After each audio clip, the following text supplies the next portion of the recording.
Shalom, maayong adlaw.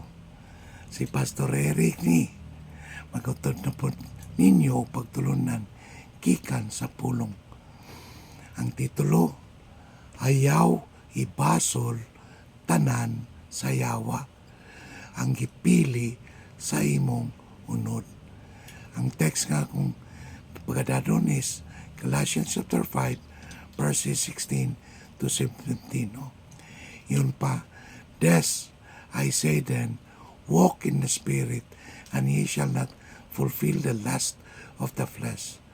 For the flesh lusteth against the Spirit, and the Spirit against the flesh.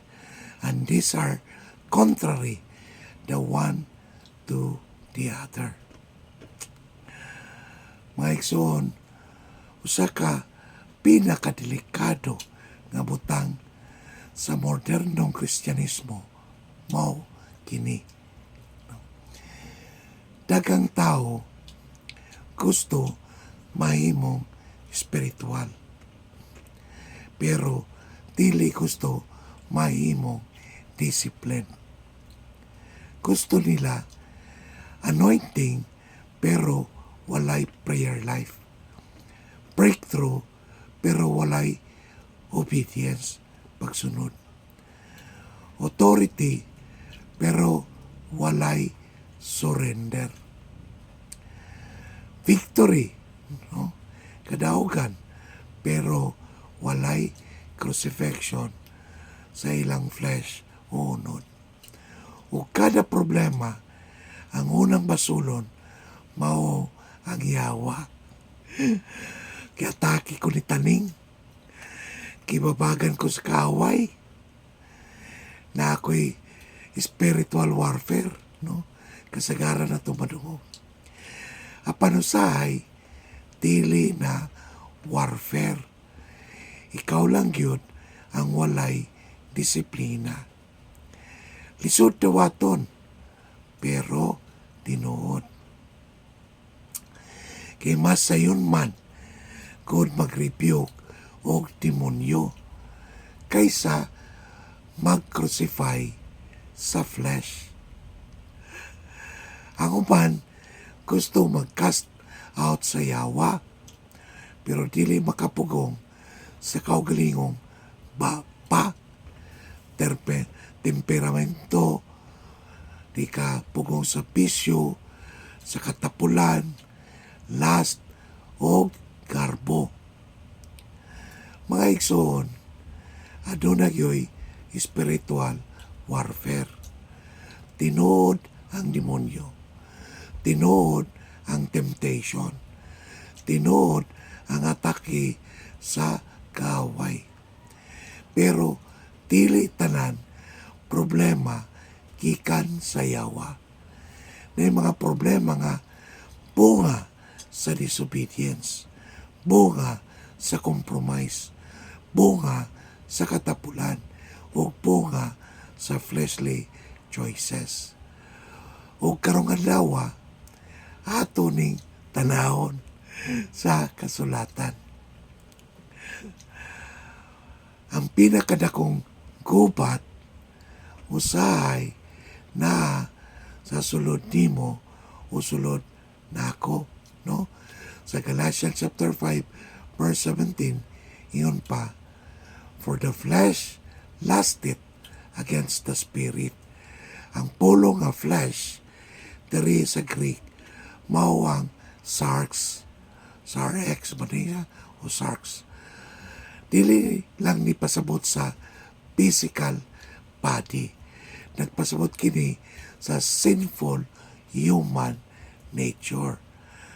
Ang daang kinaiya nga musukol sa Dios. Meaning, naay parte sa tao nga dili gusto mo submit sa Ginoo. Mao nang bisan luwas na ka, naagihapon kay internal battle. And Paul himself said, for the good that I would do, I do not, but the evil which I would not, that I do. sa Romans chapter 7 verse 19, no? Kani bisan si Pablo nakikaway sa iyang unod, no, flesh. Pura bag cellphone nga permi nimong gi-charge, pero sa kadagan kayog application nga nagdagan sa background, bisan kini full battery, no, fully charged, madrain gihapon. Mao po na ang Kristohanon nga sigig simba, sigig post of verses, sigig amen, no, pero sigig po o compromise, sige po og gossip, sige po og lust, sige po og bitterness, and of course ang iyang garbo kanong train, no, kay ang flesh wala kipamatay, so nagpabilin, no, ang gusto sa unod. So mao nga ang problema, dili yun permi is the external attack, usahay internal rebellion. So dili tanang tentasyon gikan kang taning, no, kay Satanas, no. Ingon pa sa James chapter 1 verse 14, but every man is tempted when he is thrown away of his own lust and enticed. Okay? Tanawa ko ni siya, his own lust. Wala nag-iyon, the devil made him do it. No? Tinuod nga gamiton sa yawa ang tentasyon. Pero na siya'y mahuk tungod kay naanay desire sa sulod sa tao. Kung wala'y gasolina ba, wala kay sunog. Di ba? No? So ang tao nga sige og tanaw og immoralidad online, unya mingon, yatake ko sa yawa. Igsoon, dili tanan attack. Ano man nga, ikaw may mi-open, ikaw may mi-click, ikaw may balik-balik ang application, di ba? Pero balik sa Pornhub. Ang yawa mahimong nagtintal, pero ikaw pod adunay responsibilidad.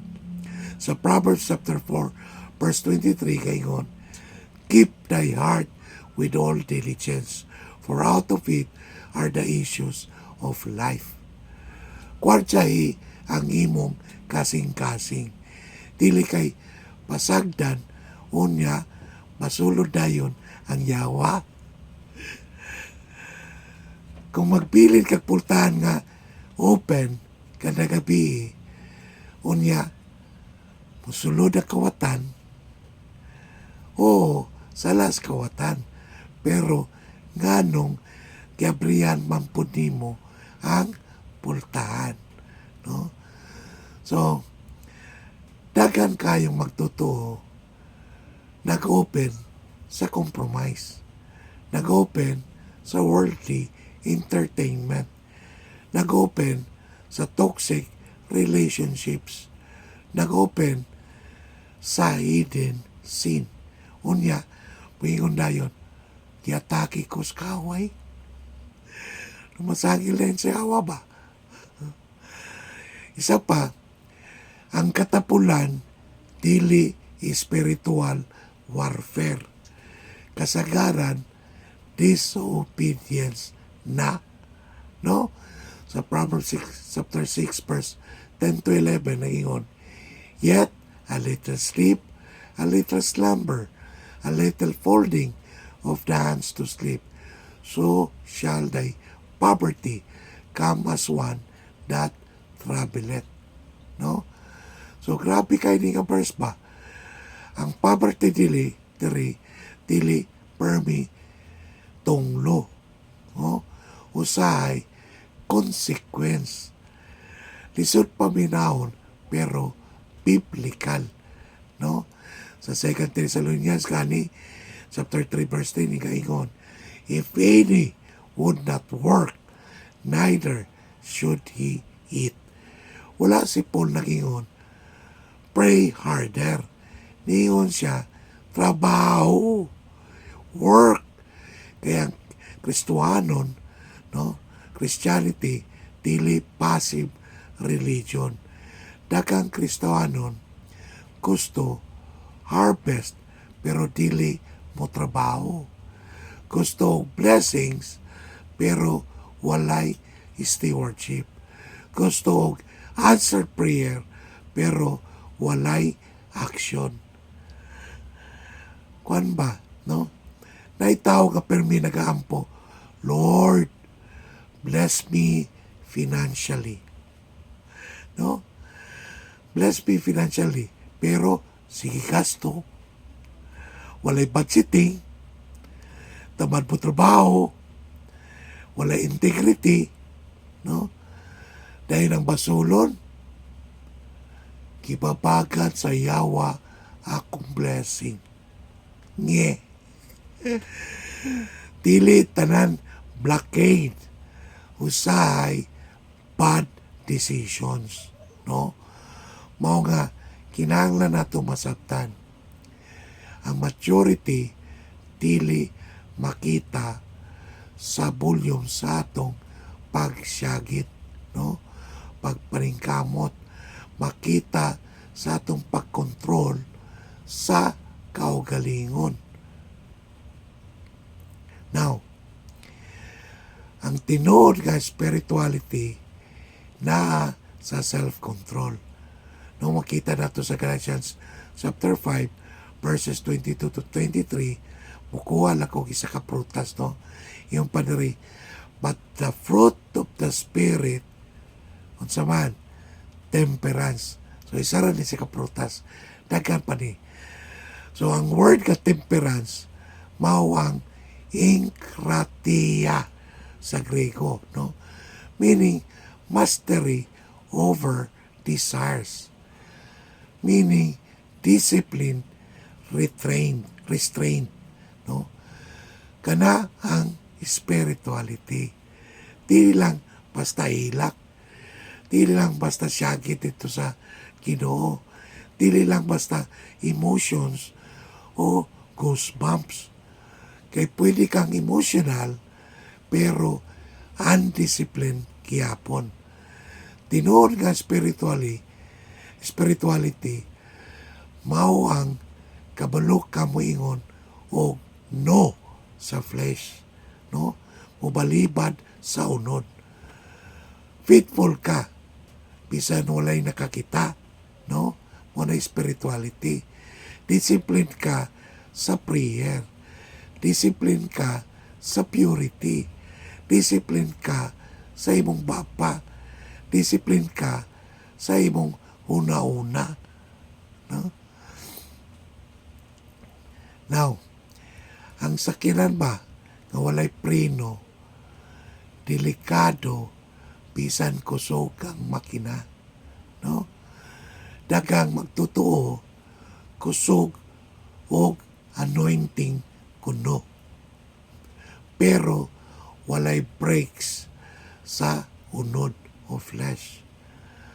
Monang tali kayo masuko, tali kayo matental, tali kayo ma-offend, o tali kayo mo backslide. No? So, ang Diyos nagtawag nato responsibilidad. No?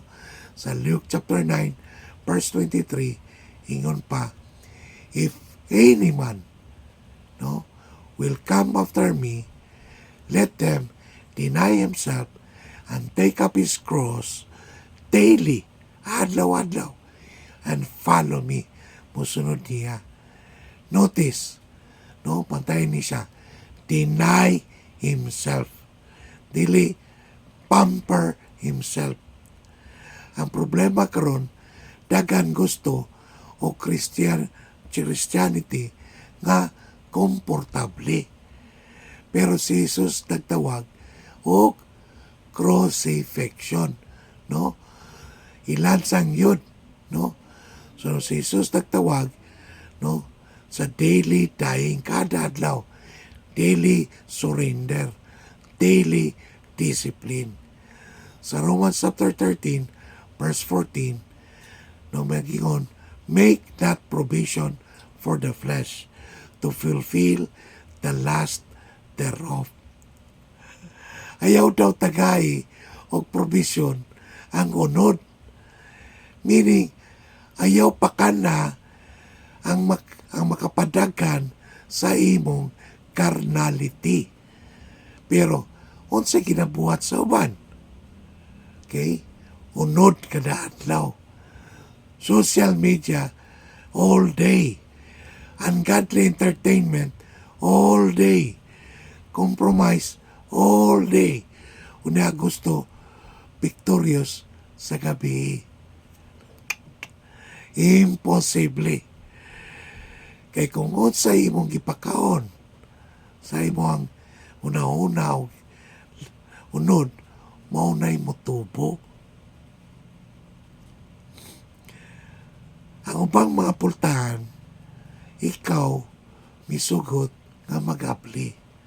Sa Ephesians chapter 4 verse 27, yun pa, neither give place to the devil.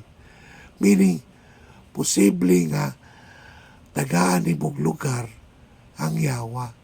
No? Yun saman, no? Through unforgiveness, through hidden sin, through pride, through rebellion, and through compromise. Dagang tao gusto rebukon ang devil, pero dili gusto piyahan ang pag-compromise. Mga igsoon, na mga cycle nga dili mabungkag, pinaagi lang sa pag-syagit, no? Ligadto dito sa Ginoo. Mabungkag na siya kung maginulsulta, kung mahimong discipline, kung mahimong masunodon, no? Masunodon, no? Obedient, no? Now, sama sa tao nga sige map sa salog, pero open ang gripo, katulog yapon ng tubig, kapoy na kayo. No, dagan pong Kristohanon, sige o pangayog deliverance. Pero wala gi-close ang source sa problema. No? So, ang pinakadelikado nga kaway, basin ikaw nga wala nagsubmit sa Diyos. No? Sa James chapter 4 verse 7, pinakapaborito na ko nga versikulo, ingon diri, submit yourselves therefore to God, resist the devil, and he will flee from you. Tanawa ko ng order, no? Una, submit to God. Dayon, resist the devil. Dagang gusto mo resist sa devil, pero dili gusto mo submit sa Ginoo. Dili pwede. Ang authority naga-flow gikan sa surrender. No? Talawar ko ni siya, bugat nga kamaturan. Usahay, ang imong biggest enemy, dili ang demon sa gawas, kundi ang flesh sa sulod nga dili gusto magpasakop sa Dios. Flesh nga proud, flesh nga lustful, flesh nga lazy, tapulan, flesh nga rebellious, flesh nga selfish. Mo nang kinahanglan i-crucify. Sa Galatians chapter 5 verse 24 nagaingon, and they that are Christ, no, na anak ang Kristo, have crucified the flesh with the affections and lust. No? Iyon diri, crucified, dili gi-manage, dili gi-tolerate, dili gi-excuse, dili gilansang. No? Now, grabe yun, no? So, mga igsoon, tingali, dugay nakakayo, no? Nga sigig basol sa yawa. Pero karong adlaw, ang balang espiritu nagaingon. Hunungan na ang excuses. No? Dagang pasagin lang ba? Kaya adunay mga butang nga mausab lamang kung moangkon na ka sa imong responsibilidad. Ang imong prayer life dili mamatay tungod lang sa yawa. Usahay namatay kay wala na nimo gi-prioritize ang Dios. Ang imong spiritual growth wala na hunong tungod lang sa atake sa kaaway. Usahay na hunong kay mas kipakaw nimo ang imong unod or flesh kaysa imong espiritu. Ang imong pamilya naguba dili permi tungod sa demonyo. Usahay tungod sa garbo, tungod sa kasuko, tungod sa selfishness, tungod sa lack of leadership, o tungod sa kakulangan sa imong gugma. O tingali, ano na'y tao diri karon? Kapoy na kayo sa imong cycle. Balik-balik na lang, no? Same sin, no? Pareho nga sala, pareho nga compromise, pareho nga excuses. Pero karong adlaw, gusto sa Ginoo nga mabungkag na dili pinaagi sa emotional moment lang, kundi pinaagi sa paghinulsol, repentance, pinaagi sa pag-surrender, pinaagi pagsunod, obedience, pinaagi sa discipline, pinaagi crucifying the flesh, no? Ilan sang yun ang unod. Ug labaw sa tanan, dili ka makadaog sa flesh, sa unod, pinaagi lang sa human effort. Kinahanglan nimo si Ginoong Hesukristo. Kaya ang flesh makuskan kung walay Jesus. Sa John chapter 15, verse 5 nagaingon, "For without me, ye can do nothing." Ingon na ni Kristo. So, basin religyoso na ka, pero wala pag yun nausap imong kinabuhi. Basin active ka sa church, pero wala pag yun na born again. Basin ka balo ka, mo rebuke sa demonyo, pero wala pa nimo kisurrender imong kauglingon kang Kristo. Igsuon, karong adlaw, si Jesus wala lang namatay aron pasayloon ka. Namatay siya aron mabago ka.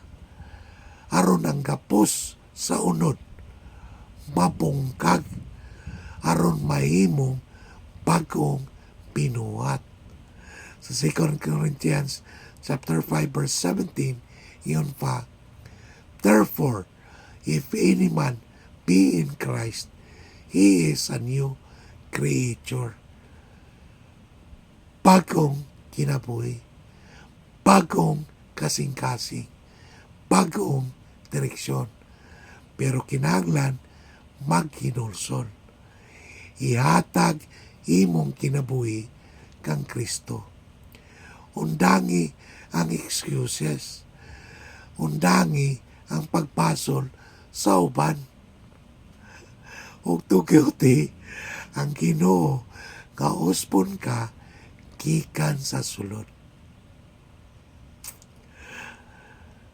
Mga igsoon, ang Yawa tinuod, pero dili siya ang hari sa imong desisyon. Naay mga pultahan nga ikaw mismo ang mag-apre. Pero salamat sa Diyos, ang grasya sa Ginoo mas kamahanan kaysa imong unod. Kung moabot ka kang Kristo nga tinuod, dili lang kanya pasayloon, no? Luwason o guhusbon kaniya. Kami man, no? Wala man may ingon nga kaugalingon lang, no? Direkta gyud mi sa Ginoo. O tingali karong adlaw, mao na ang adlaw nga kinahanglan nimong moingon, Lord, dili na ko magtago sa excuses. Ako gyud ang kinahanglan mausab. I need to crucify my flesh, no? Ang unod, to change my heart. Pag-uun akong kasing-kasing. And of course, rule over my life. Luwasa ako, Lord Jesus. Magampot ta.